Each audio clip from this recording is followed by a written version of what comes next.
Hello friends, आज हम Ganesh Chaturthi special बनाएंगे चूरमा का लड्डू। तो चूरमा का लड्डू बनाने के लिए सबसे पहले हम लड्डू के लिए डो बना लेते हैं। तो चूरमा का लड्डू का डो हम मशीन में बनाने वाले हैं। अगर हम हाथ से डो बनाते हैं ना तो उसका डो है ना एकदम हार्ड टाइप का रखना है। तो सबसे पहले हम एक बड़े बाउल में डालेंगे 7 कप गेहूं का आटा। तो मैंने रोटी का आटा लिया है। तो लड्डू के लिए आप बारीक वाला आटा भी ले सकते हो और ददरा जैसा आटा आता है ना भाखरी का, वो भी आप ले सकते हो। तो 7 कप आटा मैंने रोटी का डाल दिया है। उसके बाद हम डालेंगे उसमें पौना कप जितना मोइन के लिए तेल। 1 कप आटे में 3 टेबल स्पून जितना मोइन आपको डालना है। तेल डाल के अच्छे से आटा इन तेल को पहले मिक्स करेंगे। उसके बाद हम थोड़ा थोड़ा पानी डाल के एकदम हार्ड टाइप का डो बनाएंगे। जिस तरह से हम भाकरी का डो बनाते हैं ना वैसा डो बनाएंगे। हार्ड डो बनाने से क्या होता है, फ्राई करते हैं ना तो फटाफट हो जाता है, और सॉफ्ट डो बनाने से अंदर से जो आटा होता है ना वो कच्चा रहता है। तो इसीलिए डो हमेशा है ना हार्ड ही रखना है। और चूरमा का लड्डू जो आप बना रहे हैं ना तो उसका आटा दरदरा भी मिलता है, बारीक वाला भी मिलता है। तो आप दोनों में से कोई भी ले सकते हो। दोनों आटे से लड्डू अच्छा ही बनेगा। बट आप इस तरह से हार्ड डो रखेंगे ना तो बारीक आटा यूज करके लड्डू बनाएंगे ना, उसका भी लड्डू अच्छा बनेगा।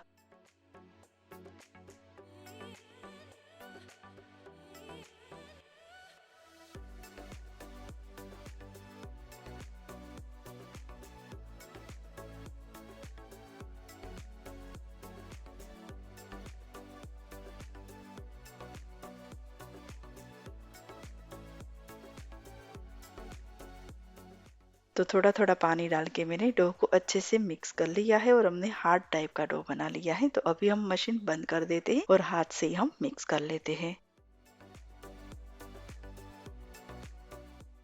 तो इस तरह से हार्ड टाइप का डो रेडी कर लेना है। तो चूरमा के लिए हमारा डो बन गया है। अब हम उसमें से बनाएंगे मुठिया। तो मुठिया बनाने के लिए आपको लेना है आटा का लुआ और चारों आंगली से आप इस तरह से दबाना है। तो पतला और परफेक्ट शेप में मुठिया बनेगा। अगर आपको मुठिया नहीं बनाना आता है और नहीं बनाना है तो आपको क्या करना है, लुआ लेके जिस तरह से भाखरी बेलते हैं ना इस तरह से बेल के भी आप ये चूरमा को फ्राई कर सकते हो। तो हम इस तरह से मुठिया बना लेते हैं।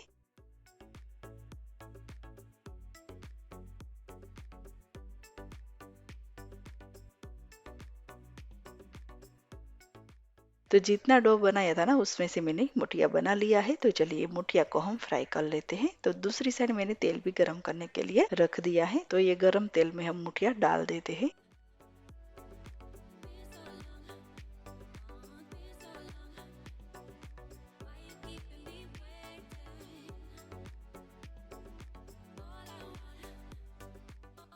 और मीडियम फ्लेम पर हम ये मुठिया को फ्राई करेंगे ताकि अंदर से और बाहर से अच्छे से मुठिया फ्राई हो और अंदर से बिल्कुल कच्चा ना रहे। जो हाई फ्लेम पर ये मुठिया को फ्राई करेंगे ना तो बाहर से फटाफट लाल हो जाएंगे और अंदर से कच्चा रहेंगे। तो आपको मीडियम फ्लेम पर ये मुठिया को गोल्डन ब्राउन होने तक फ्राई करना है।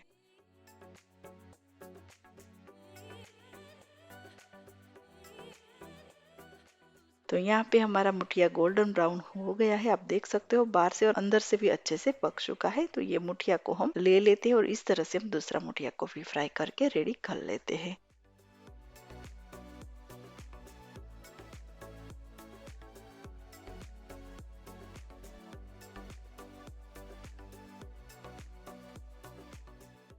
तो जितना मैंने डो बनाया था ना उसमें से मैंने मुठिया को फ्राई कर लिया है। तो ये मुठिया को हम कट करके ठंडा होने के लिए रख देते हैं। तब तक हम ये तेल गरम है ना तो हम उसमें गुंदर को भी फ्राई कर लेते हैं। तेल में भी फ्राई कर सकते हो, घी में भी फ्राई कर सकते हो, बट ये फ्रेश वाला ही तेल है। फर्स्ट टाइम ही हमने ये तेल को यूज किया है ना तो हम उसमें गुंदर को फ्राई कर लेते हैं। तो गुंदर आपको जितना पसंद है उतना आप डाल सकते हो। तो मैं एक बड़ा बाउल भर के फ्राई किया हुआ गुंदर लड्डू में डालूंगी। ज्यादा मैं ड्राई नट्स वगैरह ज्यादा मसाला डालूंगी। जितना मैंने चुरमु लिया है ना उसके सामने आधा में मसाला डालने वाली हूँ। मतलब उसमें आएगा फ्राई किया हुआ गुंदर, कोकोनट, बादाम, किशमिश वगैरह ज्यादा मसाला आएगा। तो मैंने एक बड़ा बाउल भर के गुंदर को फ्राई कर लिया है। तो हमारा फ्राई किया हुआ गुंदर रेडी है। तो ये लिया है मैंने सूखी द्राख, वो भी हम लड्डू में डालेंगे। उसके बाद लिया है मैंने ग्रेट किया हुआ कोकोनट, जो कोकोनट आता है ना उसको मैंने ग्रेट कर लिया है। उसके बाद एक बाउल भर के मैंने लिया है बादाम, तो बादाम को मैंने कट कर लिया है। उसके बाद मैंने लिया है इलायची पाउडर। तो लड्डू में डालने के लिए मैंने सारी चीजें रेडी कर ली है। और दूसरी साइड जो हमने मुठिया को फ्राई किया है ना वो भी ठंडा हो गया है। तो हम उसकी प्यूरी बना लेते हैं। तो जब भी मुठिया फ्राई हो जाए ना उसके बाद ठंडा कर लीजिए, उसके बाद ही उसका चूरमू बना लीजिए। तो मैंने मिक्सर के कंटेनर में मुठिया डाल दिया है। तो हम उसका चूरमू बना लेते हैं।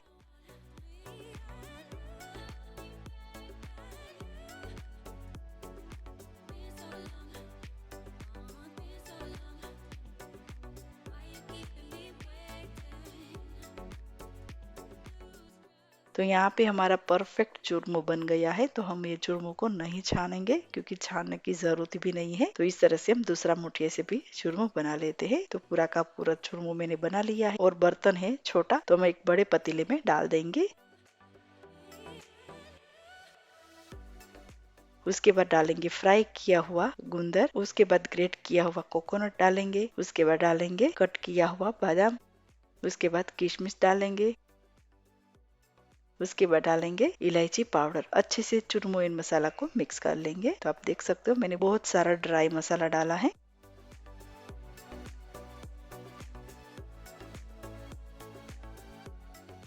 तो चूरमा को मैंने अच्छे से मिक्स कर लिया है। अभी हम चूरमा में डालेंगे गरम किया हुआ घी एंड गुड़। तो गुड़ आपको लेना है आधा, क्योंकि मैंने ढेर सारा फ्राई किया हुआ गुंद कोकोनट वो सारी चीजें डाली है ना, तो मैं आधा गुड़ यूज करूंगी। मतलब मैंने 7 कप से जो डो बनाया था ना लड्डू का, तो उसके सामने आपको लेना है आधा गुड़। बट ज्यादा मसाला नहीं डाल रहे तो आप गुड़ कम यूज कर सकते हो, नहीं तो आपका लड्डू मीठा हो जाएंगे। उसके बाद मैं डालूंगी गरम किया हुआ दूध। तो मैंने 1 कप दूध को गरम कर लिया था, मैं थोड़ा थोड़ा करके डालूंगी। तो यहाँ पे मैंने घी एंड गुड़ को गरम कर लिया है। उसकी चाशनी नहीं बनाना है, नहीं तो लड्डू हार्ड टाइप का हो जाएंगे। बस गुड़ अच्छे से गर्म हो जाए ना, मेल्ट हो जाए, तब तक ही मिक्स करना है। उसके बाद डाल देना है चूरमा में। तो अभी हमें घी एंड गुड़ चूरमा में डाल देते हैं।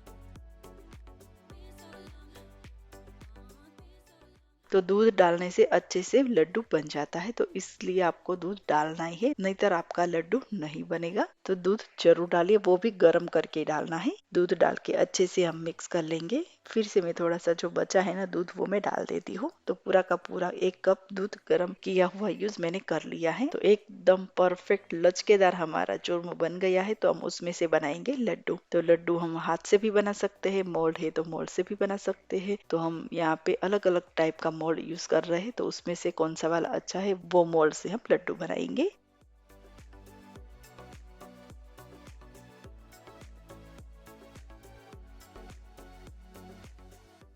तो ये पहला वाला मैंने मोल्ड यूज किया था ना, उसमें से परफेक्ट शेप नहीं आ रहा है, तो मैं दूसरा मोल्ड से लड्डू बनाऊंगी।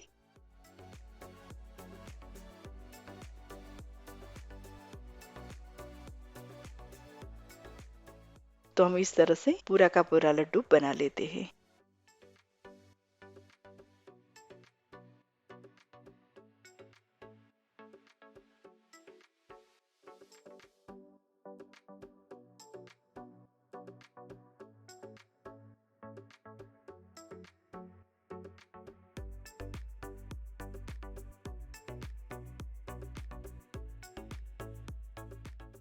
तो जितना हमने चूरमो बनाया था ना, पूरा का पूरा मैंने लड्डू बना लिया है। ढेर सारा हमारा लड्डू बना है। तो कम से कम ये लड्डू है ना 1 महीना तक खराब नहीं होता है। गरम किया हुआ दूध डाला है ना, तो भी खराब नहीं होगा। फ्रिज में रख देना है, जब भी आपको लड्डू खाने का मन करे तब भी हल्का सा माइक्रोवेव करके आप लड्डू खा सकते हो। तो चलिए फिर मिलते हैं मेरी एक नई रेसिपी के साथ। तब तक के लिए बाय बाय।